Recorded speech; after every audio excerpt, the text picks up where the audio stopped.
இன்னொரு விஷயத்த நான் சொல்லிடுறேன் ப்ரோ. அந்த டெவில்ஸ் வாஸ் ஏஞ்சல்ல ஜாக்லின் சௌந்தர்யா இவங்க 2 பேருமே வந்து கோவா கேங்ஸ்ல, அவங்க கோவா கேங்ஸ் டெவில்ஸ் டாஸ்க்ல இவங்களும் அருண் 3 பேர் தான் ப்ரோ டெவில்ஸ் இருந்தாங்க. மீதி எல்லாருமே வந்து ஏஞ்சல்ஸ்ல இருந்தாங்க. இவங்களுடைய வேலை என்னது, அவங்கள ட்ரிகர் பண்ணி அந்த ஆட்டை பிடுங்கணும். ஆனால் இவங்களே போயிட்டு நீ ஆட்டை கொடுத்துடாத, நீ யாருக்குமே ட்ரிகர் ஆகிடாத, அமைதியாயிரு. அப்ப இது எப்படி ப்ரோ, இது வந்து நீ விளையாடலையே, அவங்க நடிக்கிறியே. நான் ஜாக்லினுக்கு ஓட்டு போடுறது இல்லை ப்ரோ. அதனால வந்து நீங்க என்ன சொல்றீங்கன்னா கோவா கேங்ஸ் யாருக்குமே ஓட்டு போடாதீங்க. ஏன்னாக்கா அவனுங்க எல்லாருமே டப்பா டான்ஸ் ஆடுற மாதிரி டம்கு டப்பா மாதிரி நடிக்கிறானுங்க.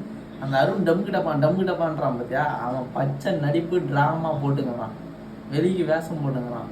அவங்க எல்லாருமே மஞ்சூரியை டார்கெட் பண்ணி மஞ்சூரி வெளியே அனுப்பணும். எனக்கு பயம் வந்துச்சு ப்ரோ, மஞ்சூரி தான் ஜெயிப்பாங்க அப்படின்னு சொல்லி இவங்களுக்கு பயம் வந்ததால மஞ்சூரி டார்கெட் பண்றாங்க.